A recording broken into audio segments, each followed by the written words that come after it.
여러 사연 들으면서 저도 언젠가는 이야기할 소재가 있을까 싶었는데 얼마 전 돈 욕심에 눈이 먼 형님 덕분에 평범치 않은 사건이 생겨 이렇게 사연을 보내보게 되었어요. 당시에는 심각하기도 하고 걱정도 되었는데 지금에 와서 보니 어처구니 없기도 하고 큰일이 아니구나 하는 생각이 드네요. 저는 30대 후반 전업주부인데요. 결혼 생활을 해보니 남편과의 관계도 중요하지만 시댁과 사이가 틀어지거나 좋지 않은 집안들도 주변에 흔하게 보이더라고요. 그래서 결혼 초반에 걱정을 많이 했는데 걱정할 필요가 없게 만들어준 사람이 지금의 남편이에요. 신랑은 별 볼 일 없는 평범한 회사원이지만 막둥이로 사랑을 많이 받고 자라서인지 애교도 많고 저희 가정뿐 아니라 양가 가족들을 잘 챙기는 덕분에 저도 시댁에 적응을 잘할 수 있었어요. 더군다나 시어머님도 저를 많이 아껴주셔서 저도 시어머님을 친정엄마처럼 사랑하고 존경하게 되었어요. 시댁에 딸이 없어서인지 지금도 친딸과 엄마처럼 집에 자주 찾아뵙고 데이트도 많이 하고 있답니다. 또 대화가 많이 없는 친정도 저와 신랑이 있으면 웃음꽃이 끊이지 않을 정도로 신랑은 집안에 없어서는 안 될 고마운 존재가 되었답니다. 남편과 이런 결혼 생활을 하는 것이 제게는 더욱 꿈만 같은데요. 왜냐하면 제가 어릴 때 저희 집은 사정이 여의치 않아서 부모님은 서울로 돈을 벌러 가시고 저와 언니는 큰엄마 댁에 맡겨져 눈칫밥을 먹고 자랐어야 했기 때문이에요. 저희는 엄마 아빠의 사랑이 가장 필요한 나이에 관심과 사랑을 받지 못하고 바쁜 부모님의 뒷모습만 보며 일찍 철이 들었어야 했어요. 나이에 맞는 모습보다는 늘 어른스러운 척하며 지냈던 날들이 많았던 것 같아요. 큰엄마는 가뜩이나 삶이 힘들고 팍팍한 상황에서 저와 언니까지 맡게 되어 힘에 부치셨던 것 같아요. 그래서 저희 밥상에는 항상 콩자반이나 김 정도만 내어주시고 고기 반찬이나 계란말이 같은 음식은 자기 식구들에게만 몰래 내어주셨어요. 어린 마음에 그게 어찌나 서러웠던지 빨리 어른이 되어서 큰엄마 댁을 벗어나고 싶었어요. 사촌 언니도 저희를 밖에서 만나면 남을 보듯 무시했고 한 번은 거지자매 지나간다 라고 뒤에서 욕하는 것도 들었어요. 어린 마음에 했던 행동이었겠지만 그때를 생각하면 아직도 수치스러운 기분이 들어요. 저희는 화장실을 쓰는 것이나 잠자는 것까지 눈치가 많이 보였는데요. 큰엄마네 식구들이 화장실을 다 쓰고 난 뒤에 저희가 화장실을 쓰거나 등교하는 날은 무조건 새벽에 일어나 가장 먼저 조용히 씻고 나왔어야 했어요. 한 번은 추운 겨울이었는데 난방비를 아끼려 큰엄마네 가족들은 내복에 두툼한 이불을 온갖 방한용품들을 구비하셨는데 저희는 여름에 사용하던 이불을 그대로 써야 했어요. 어린 마음에 어찌나 서럽고 슬프던지 둘이 꼭 붙어 울면서 잠에 들었어야 했고요. 겨울 이불은 비싸니까 저희 자매에게는 줄 수 없으니 있는 이불을 덮으라고 하시더라고요. 지금 와서 생각해보면 어린 아이들에게 너무하셨던 것 같아요. 그렇게 고등학생이 되어 겨우 서울에 자리 잡으신 부모님과 함께 지낼 수 있게 되었지만 내 식구가 살 집과 생활비를 감당하기에는 빠듯하기는 마찬가지였어요.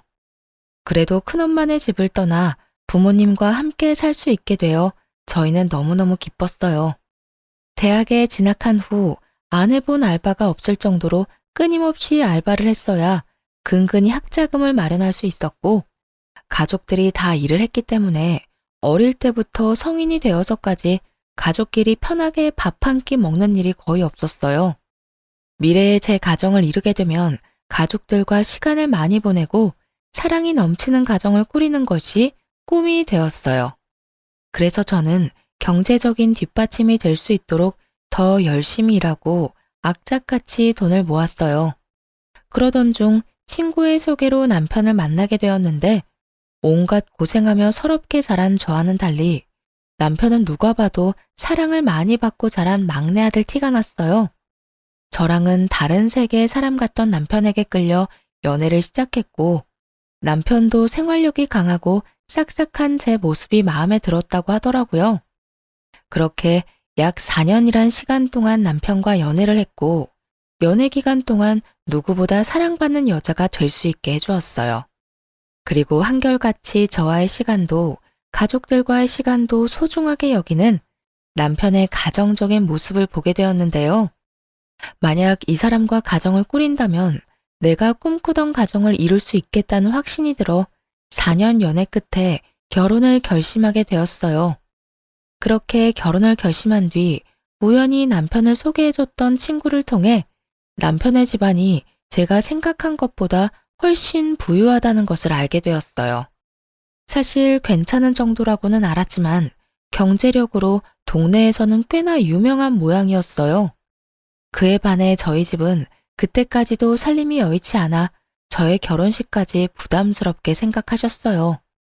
혼수나 예단을 그때 당시에는 지금처럼 생략하는 분위기가 아니었기 때문에 부모님도 걱정이 되셨나 봐요. 엄마는 가난한 집 때문에 딸이 무시당할까봐 많은 걱정을 하셨고, 솔직히 저도 그 부분이 걱정이 되더라고요. 드라마에서 나오는 부유한 집 자식과 가난한 집 자식의 결혼이 떠오르면서 저를 반대하시거나 핍박하시면 어떻게 하나 하는 막연한 두려움이 들었어요.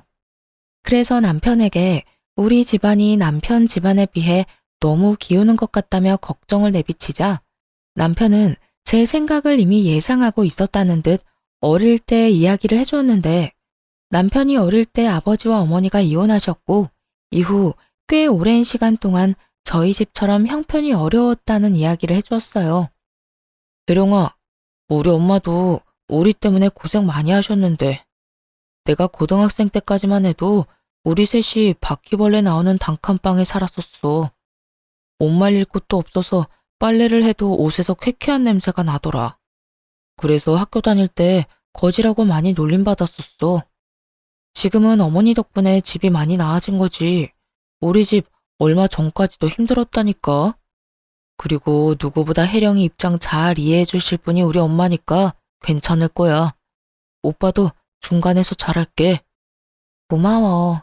나도 오빠를 믿는데 그래도 내가 괜히 위축되는 건 어쩔 수 없나 봐. 그래, 맞아. 충분히 그렇게 생각할 수 있어. 우리 집도 똑같았다니까. 만약 내가 혜령이 입장이었어도 똑같았을 거야. 너무 걱정하지 말고. 문제가 생기면 서로 의지하면서 해결해 나갈 수 있을 거야. 이제는 혼자가 아니라 둘이잖아. 남편은 어머님이 고생하신 일들에 수확을 거둬서 괜찮은 살림이 되었지만 예전엔 저희 집안과 다를 것이 없었다고 이야기해주며 문제가 생기면 함께 이겨나가자고 약속하면서 불안한 저를 다독여 주었어요.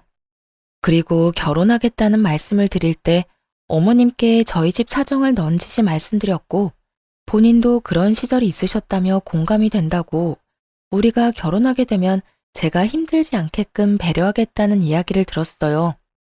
비록 남편에게 건너들은 말이었지만 이렇게 남편을 번듯하게 사랑이 넘치게 키워주신 것을 생각하면 시어머님도 분명 좋은 분일 거라는 생각에 저는 부담을 많이 내려놓을 수 있었어요. 이후 실제로 저희 둘이 재정적으로 힘든 부분은 시댁에서 조용히 도와주셨기 때문에 양가 집안의 분란 없이 무사히 결혼식을 마치게 되었는데요. 결혼식을 준비하는 과정을 통해서도 저는 시댁을 많이 신뢰할 수 있게 되었어요. 그렇게 결혼 후 첫 명절이 찾아왔고 긴장되는 마음으로 저는 시댁으로 향했어요. 남편은 걱정 말고 자기만 믿으라고 해주었지만 시댁 식구들을 정식으로 뵙는 것은 처음이라는 생각에 몸이 굳어 남편의 시덥지 않은 농담에도 웃음이 나질 않았어요. 하지만 걱정했던 것과는 달리 시어머님은 편하게 저를 맞이해 주셨고 갈아입을 옷까지 세심하게 준비해 주실 정도로 저를 신경 써 주셨어요. 애령아, 처음이라 긴장이 많이 되지? 이거 입으렴. 첫인상 중요하다고 한껏 차려입고 올 텐데 불편할 것 같아서 내가 네 생각해서 사봤는데 마음에 들지 모르겠네. 안 맞는 것 같으면 편하게 말해주렴. 감사합니다, 어머님. 아유, 우리 집이 남자들 뿐이라 늘 삭막했는데 네가 오니 집안이 훤한 것 같네. 긴장하지 말고 편하게 즐거운 명절 보내자꾸나. 시어머님의 따뜻하고 다정한 말씀에 한결 마음이 편안해졌고 먼저 도착해 있던 아주버님도 남편과 투닥투닥 장난을 치시며 분위기를 많이 풀어주셨어요.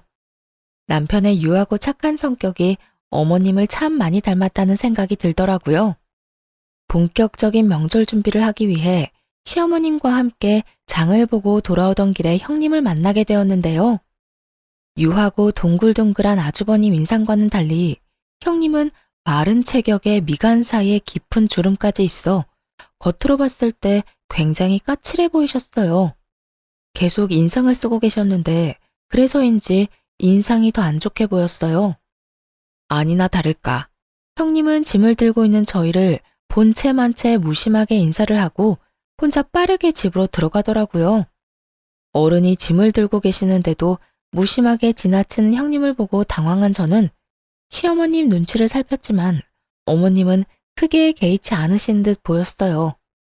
그리고 명절 준비를 하는 내내 어머님과 제가 고생하는 동안 형님은 일손을 돕는 일 없이 방에만 들어가 있었고 여기저기 바쁘게 통화하는 소리만 들렸어요. 식사 시간에도 저와 어머님이 식사를 차리는 것을 오히려 당연하게 생각하는 듯 밥상이 다 차려져야만 방에서 나와 자리에 앉으시더라고요. 화기애애하게 식사하는 도중에도 가족이 무슨 말을 하는지 관심 없다는 듯이 핸드폰만 만지작거리면서 깨작깨작 밥술을 뜨는 형님 때문에 다들 살살 눈치를 보는 것 같았어요. 어머님, 근데 명절이라고 이렇게 여자들이 밥상 차리고 아직도 이러는 게 말이나 돼요? 그냥 밖에 나가서 외식 한번 하고 얼굴 보면 끝이지. 가끔 보면 우리 가족들도 너무 구시대적인 것 같아요. 그리고 자기는 언제까지 여기 있을 생각이야? 나 너무 바쁜데 이제 슬슬 일어나지? 자기 왜 그래? 엄마랑 재수 씨가 힘들게 차린 음식인데. 그리고 요즘 바빠서 가족들끼리 모이기 힘든데 명절이라는 핑계로 만나서 집밥 한 끼 먹는 게 더 좋지. 그치 동생아? 오랜만에 동생 얼굴도 보고 재수 씨도 보고 말이야. 어머 그래? 그렇게 좋으면 다음부터는 자기 혼자 오면 되겠다. 어머님, 제가 요즘 바빠서 정신이 좀 없어서요. 너무 언짢게 생각하지는 마셔요. 솔직히 오늘 안 오려고 했는데 일가 억지로 끌고 온 거라서 이해 좀 해주세요. 형님의 말 몇 마디가 그나마 유지하고 있던 평화의 찬물을 끼얹었어요. 이후에도 어머님과 제가 고생하면서 차린 음식이 너무 짜다며 투정을 부리질 않나 은근히 시댁을 무시한 듯한 발언도 서슴지 않고 하더라고요. 아휴, 저희 부모님이 이런 음식 보시면 깜짝 놀라실 것 같아요. 하긴 자기도 그냥 평범하니까 기대하면 안 되는데 내가 자꾸 이러네. 그만해 좀. 아주버님은 계속 말을 끊으며 형님께 눈치를 줬고 저희 남편도 언짢아하는 티를 냈지만 형님은 아랑곳하지 않고 하고 싶은 말을 하시더니 이내 일어나 집에 먼저 가겠다며 떠나셨어요. 어머님은 그런 형님을 크게 신경 쓰는 것 같지 않으셨지만 속으로는 형님을 좋아하지 않으시는 것이 느껴졌어요. 저도 형님과의 첫 만남이었지만 형님이 별로 마음에 들지 않았어요. 어머님께 틱틱거리는 것도 마음에 들지 않았고 여러 사람 기분 상하게 하는 데에 특별한 능력이 있나 보다 하는 생각이 들었죠. 그렇게 저의 첫 명절이 지나가게 되었어요. 긴장했던 것이 무한할 정도로 시댁 식구들이 저를 편안하게 해주셔서 앞으로는 걱정할 필요가 없겠다는 생각이 들었어요. 어머님도 주차장까지 배웅을 나와주시고 집에서 먹을 반찬이나 음식을 바리바리 싸주셨어요. 저는 괜찮다고 손사래를 쳤지만 완강한 어머님에 받아올 수밖에 없었어요. 차를 타고 돌아오는 길에 남편에게 들어보니 아주버님도 남편과 같이 평범한 회사원이라고 하더라고요. 반면 형님은 잘 나가는 치과 의사였기 때문에 이전에도 형님이 아주버님을 무시하는 일이 많았대요. 그래서 시댁에 와서도 손에 물 한 방울 묻히지 않으려고 한다는 거예요. 어머님과 남편은 아주버님 입장을 생각해서 형님을 참고 있고 아주버님도 그 상황을 잘 알아서 웬만하면 형님을 집에 잘 데려오지 않으려고 하는데 저희가 결혼하고 보내는 첫 명절이라 얼굴이라도 같이 봐야겠다는 생각에 형님을 억지로 데리고 온 것이었어요. 형님이 떠난 후 아주버님은 어머님께 죄송하고 저희에게도 미안하다고 말씀하셨지만 저희는 오히려 아주버님이 걱정될 뿐이지 마음 쓰지 마시라고 말씀드렸어요. 그렇게 명절이 무사히 끝나고 아주버님 내외 일로 속상하셨을 어머님의 마음을 풀어드리고 싶었던 저희 부부는 어머님을 모시고 가까운 근교로 식사를 하게 되었는데요. 바람을 쐬는 동안 어머님께서 어려운 시절에 있었던 일들을 말씀해 주셨어요. 어머님도 홀로 자식 둘을 키우시면서 사기를 당하기도 하고 사업이 망해 모아놓았던 돈도 다 잃어보고 빚더미에도 앉아보는 등 힘든 일들이 정말 많으셨더라고요. 이야기를 듣는 저와 남편의 눈시울이 금세 붉어지자 어머님은 늙은이 이야기 듣고 울지 말라며 지금은 이렇게 번듯하게 아들 둘 키워 잘 살고 있지 않냐며 다 지난 일인데 괜히 이야기를 꺼냈다며 여유롭게 웃으셨어요. 어머님이 겪으셨던 일에 비하면 저의 일화는 아무것도 아니지만 어릴 때 큰엄마네 얹혀 살았던 일들과 집안이 기울어 힘들었던 이야기를 꺼냈고 어머님 눈에도 어느새 눈물이 맺히셨어요. 그러면서 말해주신 말들이 저에겐 참 힘이 되더라고요. 그런 일들이 있을 때 잘 버티면 이상하게 좋은 일이 오더구나. 힘든 일 이후에는 꼭 좋은 일이 오니까 대령이 너도 앞으로는 좋은 일들만 가득할 거야. 저는 어머님의 말씀에 감동을 받아 참았던 눈물이 왈칵 났어요. 그 대화를 계기로 어머님과 저의 사이는 더욱 가까워지게 되었고 저에게 그날은 어머님께 따뜻한 사랑을 받았던 추억으로 오래도록 기억되는 날이 되었어요. 식사하는 내내 아주버님 내외에 대한 이야기는 꺼내지 않았고 어머님도 굳이 말씀하지 않으셨지만 저희가 부족하게나마 어머님을 위로하고 싶어 한다는 사실을 느끼셨는지 저희에게 고맙다는 말씀을 계속하셨어요. 시간이 지나 형님 해프닝은 잊혀가며 평소처럼 알콩달콩 지냈는데요. 하루는 웬일인지 형님께 먼저 전화가 왔어요. 아주버님과 해외에 나갈 예정이라 그 기간 동안 강아지를 돌봐달라는 부탁을 하려 전화를 했더라고요. 저는 그다지 내키지 않았지만 평소 강아지를 좋아했고 아주버님을 생각해 형님 내외 여행 기간 중 저희 집에서 강아지를 돌보기로 했어요. 남편과 함께 매일 강아지를 산책시키고 목욕도 시켜주면서 나름 재미있는 시간을 보냈던 것 같아요. 형님 내외가 여행해서 돌아오는 날, 역시나 저희의 예상대로 아주버님 혼자 강아지를 데리러 저희 집에 오셨어요. 오랜만에 뵙는 아주버님과 여행 이야기도 들을 겸 차를 한 잔 내어오는데 아주버님께서 형님과 이혼을 하고 싶다는 말씀을 조심스럽게 하셨어요. 나 정말 아내랑 이혼하려고. 재수 씨는 앞에서 이런 이야기해서 부끄럽네요. 아주버님, 그런 말씀 마세요. 서로 맞지 않으면 이혼하는 거죠. 요즘 세상에 그런 게 부끄러운 일인가요? 오히려 합리적이고 좋은걸요. 그렇게 말해주니 고맙네요. 민호야, 네가 결혼을 참 잘했다.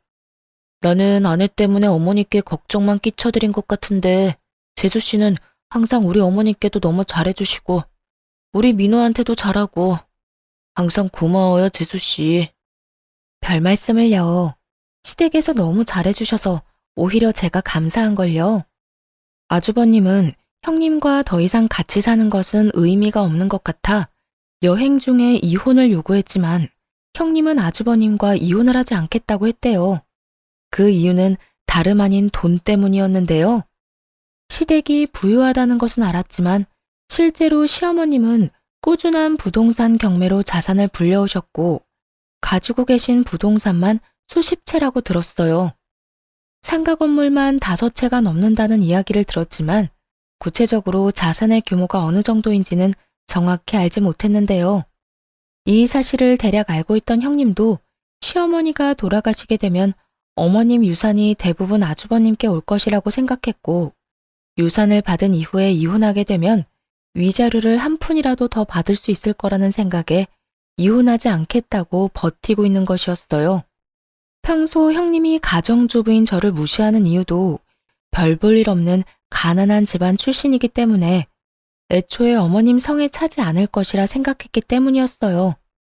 그 사실을 알게 된 저희 신랑은 화가 머리끝까지 차올라 당장이라도 형님 병원에 찾아가 당장 이혼하라고 말하겠다며 난리쳤지만 아주버님과 형님의 일이니까 우리가 선뜻 나서지 말자고 말려 겨우 마음을 가라앉혔어요. 결혼한 지 1년 정도 되어갈 즈음 감사하게도 저희에게 아이가 생겨 사이가 더 돈독해졌지만 아주버님 내외는 사이가 더 나빠져 아예 따로 살고 계신다는 이야기를 듣게 되었어요. 출산을 하고 얼마 지나지 않았을 때 친정엄마가 유방암 판정을 받으셨다는 연락을 받게 되었어요. 아이가 태어난 지 얼마 되지 않았던 상황이었고 가뜩이나 외벌이라 넉넉지 않았던 저희 살림에 수술비를 감당하는 것은 무리였어요. 수술비뿐 아니라 엄마 병원도 제대로 찾아가기 힘든 상황이었기에 가슴이 턱턱 막혔어요. 저는 무직자 대출이라도 받아보려고 아이를 돌보면서도 여기저기 알아보았지만 갓 태어난 아이를 돌보는 일도 벅차 너무 막막했어요.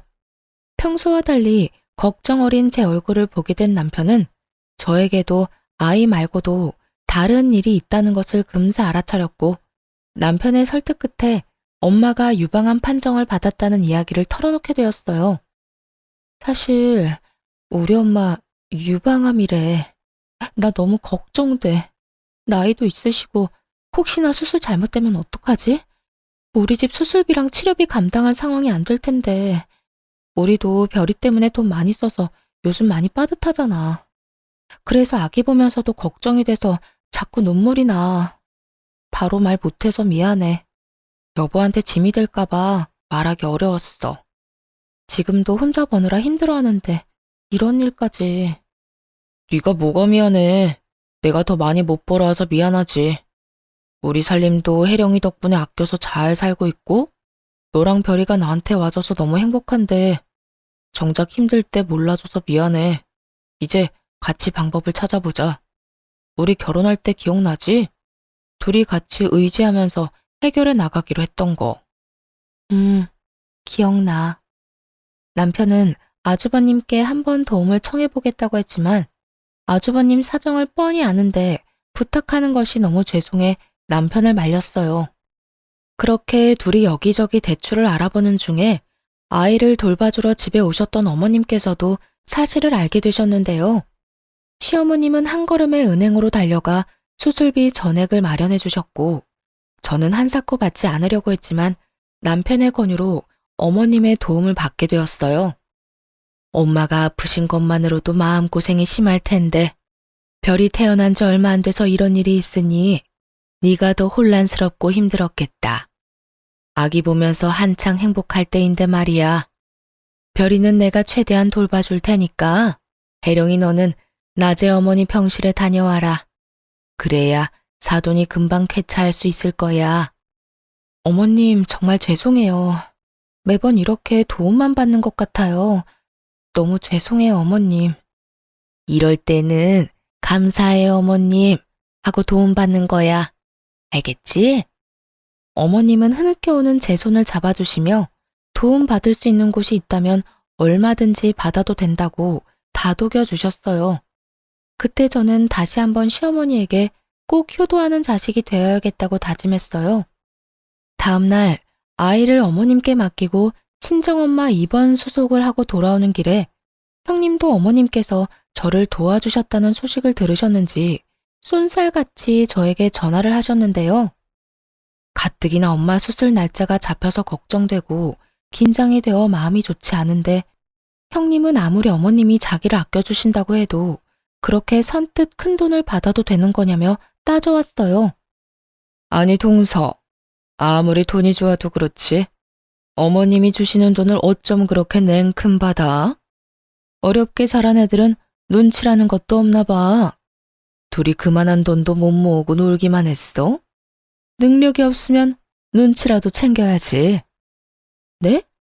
형님, 무슨 말씀을 그렇게 하세요? 무슨 말씀이냐니? 잘못 들었어? 동서네가 이번에 받아간 돈 액수 만만치 않을 텐데 나도 의사라서 어느 정도는 대충 감이 오지 않겠어? 그 돈 다 우리 남편한테 올 돈 아니야? 어차피 어머님도 유산 줄 사람 우리 남편밖에 더 있냐고. 그럼 그 돈 우리 돈이잖아. 내 돈 가로챈 동서한테 내가 이 정도도 말 못해? 그리고 동서, 자꾸 어머님께 붙어서 착한 척 하지 마. 아주 그냥 찰싹 붙어서 어머님, 어머님. 아주 여우가 따로 없더라. 어이가 없어서. 그럴 시간에 나가서 정당하게 돈을 벌지 그래. 어머님이 이번엔 불쌍해서 도와주신 거니까 다음에 또 손 벌릴 궁리하지 말라는 말이야. 알았어? 그리고 이번에 돈을 받았다고 해서 어머님 유산이 저희 부부에게 갈 거라고 착각하지 말라고 하더라고요. 형님의 말도 안 되는 억지와 폭언에 저는 너무 어이가 없었어요. 계속 듣다 보니 아무리 손윗 사람이라도 선을 넘었다는 것은 말해줘야겠다는 생각이 들어 한마디 했습니다. 형님은 상도덕도 없어요? 엄마가 암 판정을 받아서 힘든 사람한테 이런 식으로 얘기하는 게 개념 있는 행동인 것 같아요. 그러거나 말거나 형님은 자신의 돈을 뺏겼다는 생각에 분했는지 도리어 윽박을 지르더군요. 뭐? 개념? 동서 말이 심하네. 아니, 따지고 보면 내 말 맞잖아. 어머님이 불쌍해서 준 돈. 그걸 넙죽 받아먹은 동서도 수준 알만한데 뭘. 하긴, 없이 살면 그런 큰 돈에 눈 돌아갈 수도 있지. 그런데 어머님이 동서한테 그런 큰 돈을 내준다고 해서 동서 팔자가 바뀔 거라는 착각은 하지 마. 내가 입 아프게 말 안 해도 어차피 그 유산은 장남이 가져가게 될 거야. 그러니까 허튼데 욕심 부리지 말고 그 시간에 장남인 우리 남편한테 조금이라도 더 잘 보이는 게 낫지. 안 그래? 저는 황당하고 힘에 부쳐 형님 전화를 뚝 끊어버렸어요. 그리고 집에 도착해 남편과 어머님을 만났는데 곧바로 서러움에 눈물이 터져 나왔어요. 혜룡아, 무슨 일이야? 장모님 병이 갑자기 더 심각해지신 거야? 아니, 그게 아니라 제가 말을 잇지 못할 정도로 울자 어머님은 따뜻한 물을 가져와 주셨고 물을 마신 뒤 제가 진정될 때까지 꼭 안아주셨어요. 덕분에 한 차례 진정이 된 저는 형님이 제게 했던 말들을 쭉 이야기했고 남편도 어머님도 화가 나 얼굴이 붉게 달아올랐어요. 참다 못한 남편이 형님께 직접 전화해 똑같이 따지겠다는 것을 어머님이 말리셨어요. 그런 생각까지 하고 있는 줄 생각도 못했구나. 그저 말만 이쁘게 못하는 아이인 줄 알았더니 돈 욕심이 하늘을 찌르는구나. 이런 아이인 줄 알았으면 애초에 결혼 허락도 안 시켰을 게다. 이럴 게 아니라 첫째한테 말해야겠어. 얼른 이혼하면 좋겠다고. 위자료가 얼마가 들던 이혼은 무조건 밀어붙여야겠어. 이후 아주버님도 형님의 만행으로 오만정이 떨어져 더 강하게 이혼을 요구하기 시작하셨다고 들었어요. 형님이 저에게 사과하리라고 기대조차 하지 않았는데요. 역시나 사람은 안 변한다고 제가 남편과 아주버님을 깨워 자기만 나쁜 년으로 만든다며 시어머님께 제 욕을 한 바가지 했다고 하더라고요. 하지만 어머님은 제가 울었던 당시 함께 계셨기 때문에 그 말을 믿지 않으셨어요. 시어머님 도움으로 엄마 수술이 잘 끝나고 저도 낮에는 아이를 맡기고 병간호를 꾸준히 하며 안정기에 접어들었을 무렵이었어요. 동네 부동산 중개업자들 사이에서 시어머님이 무리한 투자로 부동산과 돈을 다 잃으셨다는 소문이 돌기 시작했는데요. 업자들 사이에서 저희 시어머님은 큰 손으로 유명하셨기 때문에 소문이 더 빠르게 퍼져나갔고 부동산에 관심이 없던 저희 부부에게까지 그 이야기가 들려오게 되었어요. 소문이 퍼지고 있는 중에도 어머님은 아기를 봐주시러 저희 집에 자주 들러주셨는데 그 일에 대해 알고 계시는 건지 모르시는 건지 별다른 말씀은 없으셨어요. 저희는 어머님이 걱정되기도 했지만 평소와 다름없이 평온한 어머님의 모습 때문에 소문일 뿐이라고 믿었어요. 그래서 평소와 다름없이 어머님과 좋은 시간을 보내려고 노력했어요. 반면에 형님은 전혀 그렇지 못했죠. 하루는 남편과 아이와 함께 시댁에서 식사를 하고 있는데 갑자기 형님이 문을 벌컥 열고 들어왔어요. 신발도 제대로 벗지 않은 채 집 안까지 들어온 형님은 어머님을 붙잡고 진짜 망하셨냐며 갑자기 소리를 지르기 시작했어요. 어머님, 진짜 망하신 거예요? 부동산 다 잃었다면서요. 대답을 좀 해보세요, 대답. 그러게 늙은이가 집이나 지키지 투자가 웬 말이에요. 있는 돈 잘 모아놓으면 이딴 문제는 없잖아요. 아니면 진짜 노망 났어요? 대답 좀 해봐요. 형님이 어머님 코앞으로 다가가 소리를 질렀지만 어머님은 아무 대답도 하지 않으셨어요. 나한테 위자료 준다고 했다면서? 내 돈 어쩔 거예요? 이런 코딱지만한 콩가루 집안에서 내가 얼마나 시간을 허비했는지 몰라요? 위자료 토해내요, 빨리. 형님은 무슨 노망이 나서 그렇게 돈을 다 날리셨냐며 울고불고 어머님을 잡고 난리를 쳤고 끝까지 어머님은 아무 대답도 하지 않으셨어요. 형님이 얼른 위자료 내놓으라며 소리를 지르면서 어머님을 붙잡고 흔들자 그 꼴을 더는 보지 못하겠어서 저희가 나서서 형님 손을 내쳤어요. 그 힘에 형님은 종이장이 흔들리듯 바닥에 넘어졌는데 바닥에 넘어지자마자 악에 받쳤는지 벌떡 일어나 저희에게 손가락질하며 소리를 지르더군요. 아니 너네는 뭔데 나서? 그래 너는 이 순간만 바래왔지? 어머님이 망하든 말든 상관없이 나한테 복수하고 싶었지. 지금 이 순간에도 그렇게 잘 보이고 싶어? 상황 파악이 안 돼? 어머님 망했다니까. 너네가 그토록 바라던 돈 한 푼도 없으시다고. 그만하세요, 형님. 언제 한번 어머님 모시고 제대로 된 식사라도 한 적 있어요? 형님 배 채울 생각만 하다가 계획대로 안 되니까 어디로 와서 행패해요? 설사 어머님이 망하셨다고 해도 사랑하는 가족이고 집안의 어른이세요. 이런 식으로 와서 울고불고 난리치는 게 맞아요? 의사라면서요. 많이 배웠다면서요. 이게 많이 배운 사람이 할 행동이에요. 너 이게 뭐라고? 말 다 했어? 보자 하니까 무식한 게 끝도 없이 기어오르네. 네 위치를 알고 말해. 너도 지금 윗사람한테 대드는 거 아니야? 아, 지금 또 기회다 하고 여우짓 하는 거지? 어머님한테 그렇게 잘 보이고 싶어? 그러려고 여기서 나올 때까지 기다렸니? 여우는 무슨 그런 식으로 사람 이상하게 만들면 좋아요? 그리고 어머님 돈이 왜 형님 돈이에요? 어머님이 산전수전 다 겪으시면서 힘들게 모아온 돈이에요. 형님이야말로 어머님에 대해 아무것도 모르고 우리 집안에 아무 공헌도 안 해놓고 그 돈이 형님 돈이라고 우기는 게 그게 바로 거짓인 바 아니에요? 도대체 뭘 안다고 소리를 질러요? 어른 앞에서 악지르고 떼쓰고 나이 먹고 부끄러운 줄 아세요? 자꾸 저보고 무식하다고 하시는데 진짜 무식한 건 형님이에요. 뭐라고? 너 지금 나이 먹고 부끄러운 줄 알라고? 무식하다고? 말 다 했어? 말 다 했냐고? 그러든 말든 너가 무슨 상관인데 난리야? 그만하시고 저도 형님처럼 막무가내로 나가기 전에 당장 이 집에서 나가요. 내가 여기서 왜 나가? 씨. 늘 조용하고 소극적이던 제가 강하게 나오자 당황한 형님이 머뭇거렸고 그러던 찰나 남편이 나서서 형님을 집 밖으로 끌어내 쫓아버렸어요. 형님은 끌려가면서도 소리를 버럭버럭 지르고 안간힘을 썼지만 워낙 마른 몸짓이라 남편이 손쉽게 끌고 나가더라고요. 그 모습이 너무 볼품없어 꽤 우스꽝스럽기도 했어요. 이후에도 씩씩대며 흥분하는 저희 부부를 오히려 어머님께서 담담하게 진정시키셨어요.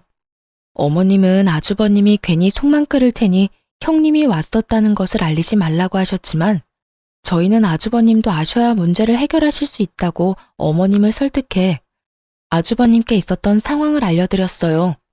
아주버님은 그 길로 이혼 소송에 들어가셨고 오히려 위자료를 받고 이혼을 하시게 되었는데요. 형님이 시댁 욕을 하고 저와 어머님을 무시하는 통화 내용을 몰래 제가 모두 녹음했을 뿐 아니라 형님이 시댁에 찾아와 난리를 친 내용도 녹음하고 있었기 때문에 손쉽게 증거로 낼 수 있었어요. 그리고 더욱 가관이었던 것은 형님이 아주버님 몰래 바람을 피며 다른 곳에 살림을 차려놓았던 사실인데요. 저희 부부가 초대를 받아 갔던 지인의 아파트 주차장에서 형님이 다른 남자와 팔짱을 끼고 들어가는 것을 보게 된 것이었어요. 저희는 형님이 바람을 핀다는 것을 직감했고 아주버님이 위자료를 주고 헤어질 게 아니라 위자료를 받고 이혼해야 한다고 생각했어요. 그 뒤로 지인에게 자초지종을 설명하고 형님이 보일 때마다 몰래 사진을 찍어달라고 부탁했어요. 아파트에 둘이 같이 거주하고 있는지 동거 여부도 확인하며 증거를 차곡차곡 모았어요. 그래서 어머님을 설득해 아주버님께 말씀드린 거였어요. 이제 이혼할 수 있는 모든 증거를 모았다고 생각했거든요. 덕분에 아주버님은 위자료를 받고 이혼할 수 있게 되었답니다. 결국 위자료 한 푼 받지 못하고 도리어 돈을 주고 이혼하게 된 형님은 이후에도 시댁에 여러 번 찾아와 행패를 부렸는데요. 그때마다 저희 부부와 아주버님이 어머님과 함께 지내며 속 시원하게 형님을 내쫓았어요. 그 당시에는 거의 시댁에 똘똘 뭉쳐 함께 지냈던 것 같아요. 어머님을 지키는 보디가드가 된 것 같아 한편으로는 재미있기도 했어요. 어머님은 그때도 형님을 크게 개의치 않으셨는데 온갖 고생을 다 겪으셨던 어머님께는 형님 사건은 그저 작은 사건 중 하나였던 것 같아요. 하지만 아이도 돌아가며 돌봐주셨기 때문에 저도 조금은 편안했고 이렇게 가족이 한데 모여 지냈던 경험이 거의 없다 보니 새롭고 행복하기도 했어요. 어쩌면 어머님께서 제게 살을 부대끼며 함께 지내는 가족을 경험하게 해주시고 싶어 일부러 형님을 핑계 삼아 저희를 함께 있게 해주셨나 하는 생각도 요즘은 들어요. 물론 어머님께서 저희를 불러 같이 지내자고 하신 게 아니라 저희가 막무가내로 어머님 집에 얹혀 살았던 거였지만요. 누가 누굴 지킨 건지 지금 와서 생각해보면 철없는 자식들을 어머님이 지켜주신 거였네요. 이후 형님이 운영하던 치과에서 형님이 두 집 살림을 했었다는 사실과 이혼 전에 시어머님께 찾아와 했던 폐륜적인 행동에 대해 소문이 퍼지게 되어 더 이상 일하는 게 어려워졌다고 해요. 지역 텃세를 버티지 못한 형님은 결국 다른 곳으로 이사를 가게 되었다는 소식까지 듣게 되었어요. 형님은 이혼도 당하고 일도 제대로 하지 못하는 지경이 되었지만 저희 가족은 형님 사건을 계기로 오히려 하나로 뭉치게 되었답니다. 한참 시간이 지나 평소와 다를 것 없이 저희 집에 아이를 보러 놀러 오셨던 어머님이 거액의 돈이 들어있는 통장과 저희 이름으로 명의가 변경된 부동산 서류를 들고 오셨는데요. 놀랍게도 어머님께서 저희에게 주는 선물이라고 말씀하셨어요. 저희 명의로 된 아파트 이름을 본 저는 너무 놀라서 가슴이 쿵쾅쿵쾅 뛰었어요.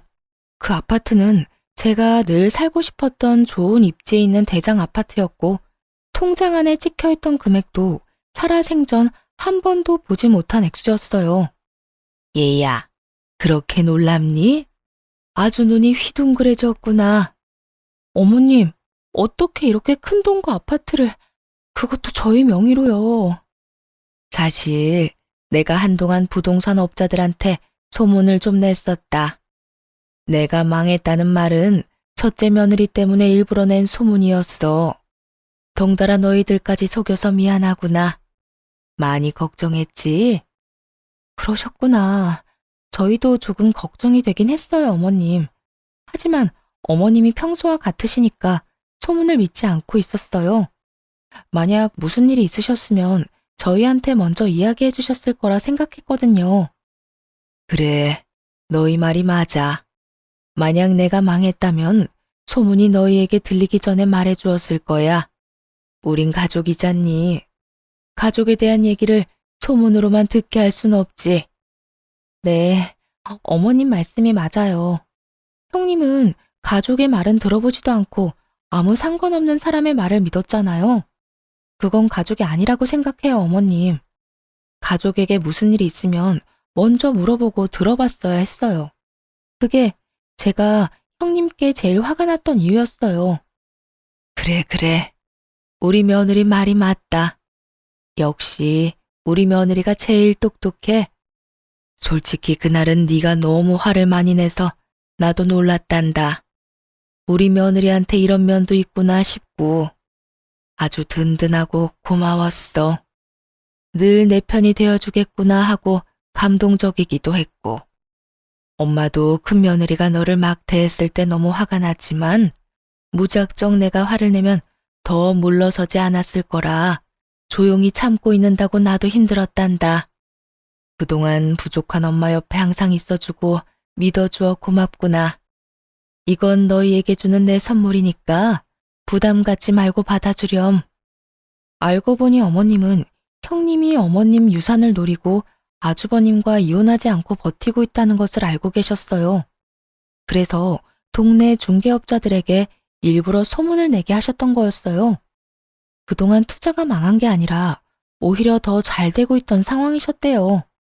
어머님은 저희 부부에게 그동안 사실대로 이야기하지 못해 미안하다고 하시며 아무 말 없이 믿어주고 옆에 있어줘서 고맙다는 말씀을 하셨어요.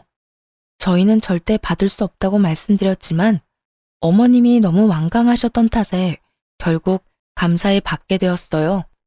그 뒤로도 어머님은 생각지 못한 금액의 돈을 종종 저희에게 베푸셨어요.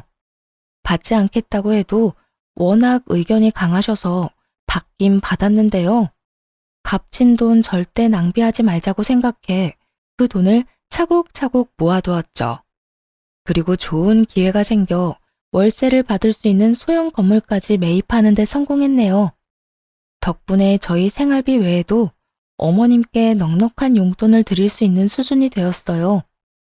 어머님께서 저희 쓰라고 주신 돈이지만 그것을 마냥 저희를 위해서만 쓰기보다 늘 도움을 주셨던 어머님께 돌려드리고 싶은 마음이 컸거든요.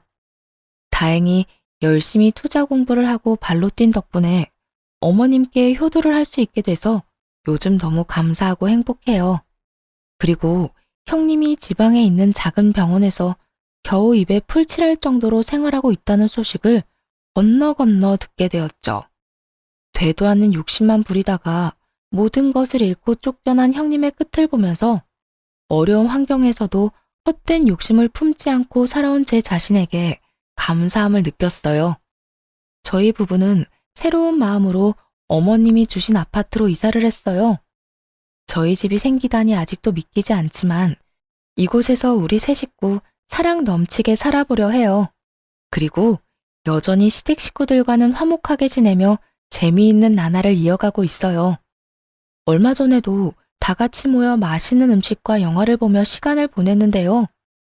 아주버님 농담에 저희 남편의 애교, 아이가 쑥쑥 크는 모습까지 저희는 시간 가는 줄 모르고 웃고 떠들면서 보냈답니다. 지금은 경제적인 것보다 제가 꿈꾸고 바래왔던 따뜻하고 사랑이 넘치는 가정을 이루게 된 것이 저에게는 가장 큰 선물이 아닐까 생각해봐요. 생각해보니 어머님이 저에게 하셨던 말씀처럼 힘든 시기 후에 좋은 일이 찾아왔네요. 여러분도 힘든 시간을 보내고 계신다면 곧 좋은 일이 올 거라고 말씀드리고 싶어요. 긴 사연 들어주셔서 감사합니다. 모두 사랑하는 가족들과 행복한 시간 보내시길 바래요.